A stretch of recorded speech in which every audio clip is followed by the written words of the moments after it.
Hi there, Veggie Lisa here, and I've had a few people have a lot of questions about my protein truffles. It's probably my most asked about recipe that I make and that I've kind of adapted to fit my dietary needs, and so they're also really yummy. So a lot of people have questions.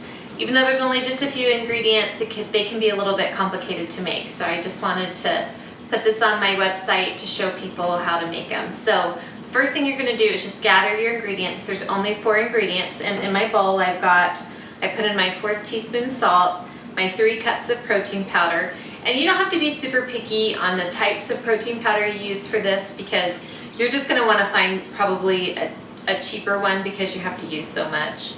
And then my 2 cups of natural peanut butter, and then my 3 tablespoons of honey. I actually use a little bit less than that.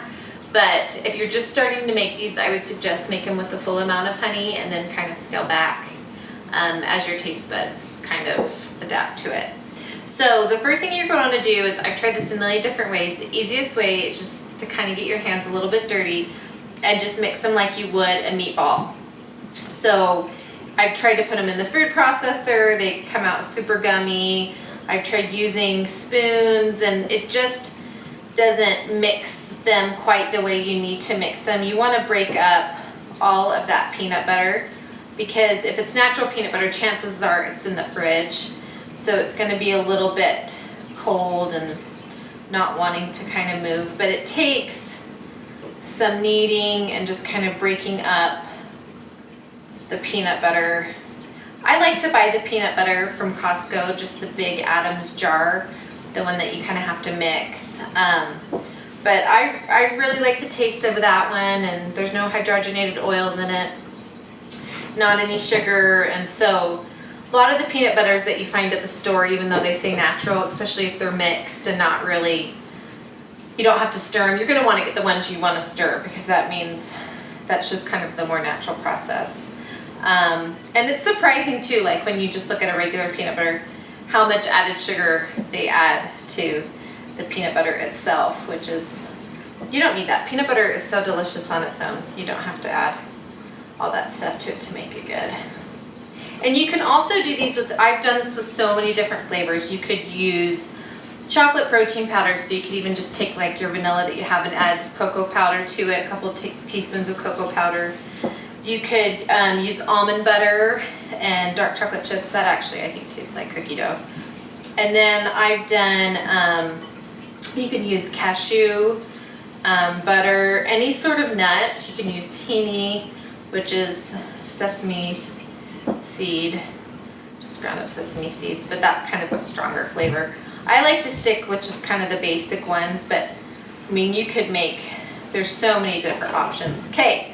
So you can see here that I've kind of gotten it into a little bit more of a powder, and the really only chunks that there are from the peanuts themselves. I like to actually get the chunky peanut butter because I like the peanut chunks in it. Okay, so you've got it kind of to this powder stage, and it's really fine and nice. So then you're going to add in whatever you want. I've used like the mini mint chocolate chips, which are kind of fun. They're green. The mini dark chocolate chips are kind of hard to find. So sometimes I'll just take some chocolate, dark chocolate, and just kind of chop it up. You don't need a lot. Like usually just probably 1 to 2 teaspoons is all you really need. And you know, if you chop them small enough, a little piece of chocolate will get into every truffle. Okay, so protein powders all have different levels of dryness. So some protein powders might absorb more moisture than others. So obviously I've got a really dry one here because this is not going to stick together so well. So what you can do here is just, you're going to have to add some moisture. So you can use water, you can use any sort of like an unsweetened milk. So I just use whatever I've got on hand, which today is almond milk. So it's really, that protein powder is really going to grab onto that and soak it up kind of fast. So the consistency is an important part, because if you make them too dry, they're going to taste kind of dry when you eat them. But if you can get the right consistency, they'll taste more like kind of a cookie or truffle. So I still think I need to add some more to this.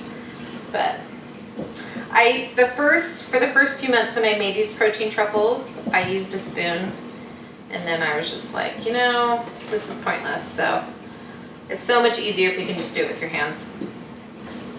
And it's faster too. So this is gonna make me about between 32 and 34 protein truffles. So I would say you don't wanna max out more than 2 a day. So every day for lunch, I have 2 protein truffles. And I figure those numbers into whatever I'm eating for lunch too. I don't just like have it on top of what I'm having. So there's quite a bit of protein in these, about 5 grams, but there's also quite a bit of fat too, which is about the same, 4 to 5 grams. So you're gonna wanna make sure whatever you're eating with your meal is not gonna have added fat to that, because then they're less healthy and more of a treat. So anyways, this is gonna need a little more moisture. And if you get them too wet, they kind of turn out a little bit gummy, because we're gonna roll them and then we're gonna freeze them. And I actually like to keep mine like in the freezer all week. So then when I need them, I just pop them out and let them thaw for about 5 minutes, and they're perfect. That's the way I like them. Some people keep them in the fridge. They stay really super soft in the fridge. I like mine to be a little bit harder than that when I eat them. But also they're gonna keep their shape a lot better if you keep them in the fridge and not the freezer. But I know they're very tempting. It's hard to wait that 5 minutes to let them thaw, because you just want to have them. Okay, so this is turning out good and nice. You can see it's more of like a dough consistency, like a cookie dough consistency, where we've got all the honey and the salt, everything's mixed in really well, and these are going to stick together nicely. Okay, so size is another concern. I've seen people, or I'll go over to somebody's house and help them make them, and this is like their protein truffle. Obviously that could be too, it's huge. So you can kind of feel them when you start to form them in your hand. This is about the size that you want to have them. Now, you can do 1 or 2 things when you get to this stage. Some people like to roll them in things. The cookbook that I found these in, that I adapted the recipe from, it had a lot more sugar than these do, and less protein. But what some people want to do is they roll them. So like you could roll them in oats, you could roll them in matcha, you could roll them in unsweetened shredded coconut, you could roll them kind of in whatever you feel like. But I don't like to roll mine and stuff because I don't like the added calories and carbs. I like them just the way they are. So anyways, they're more of like a cookie dough bite, I guess. That's what you could kind of call them. So it's really nice because you've got chunks of dark chocolate in there. You've got the chunks from the chunky peanut butter, and then just a little bit of honey. And like I said, depending on what kind of honey you're using it's going to depend on how sweet they are. So if you're just kind of using a store-bought honey, that's a little less sweet than like a raw honey. So like if you buy raw local honey, it's going to be a little bit sweeter.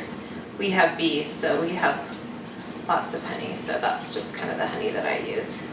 Okay, so you can kind of get an idea of what I'm doing here, and you can see the size that they need to be before I stick them in. So I finished rolling them all out, and as you can see, they're about a little bit smaller than a golf ball. Is a good frame of reference to know how big to do them. Obviously, if you make them bigger, maybe only eat one, or you can even make them a little bit smaller if your kids wanted to have them for a treat or whatever. So anyways, here they are. You're going to want to stick them in the freezer for about an hour or 2. Sometimes I've left them out overnight, or left them overnight in the freezer, and they've been fine the next day. You just want them to keep their size so that when you put them in a plastic container, once they're frozen, that they don't smash down. So that's why we stick them in the freezer. And I just have a cookie sheet with parchment And I'm gonna stick them in the freezer, and when they come out, I'm gonna pop them in my container and keep them there until I'm ready to eat them.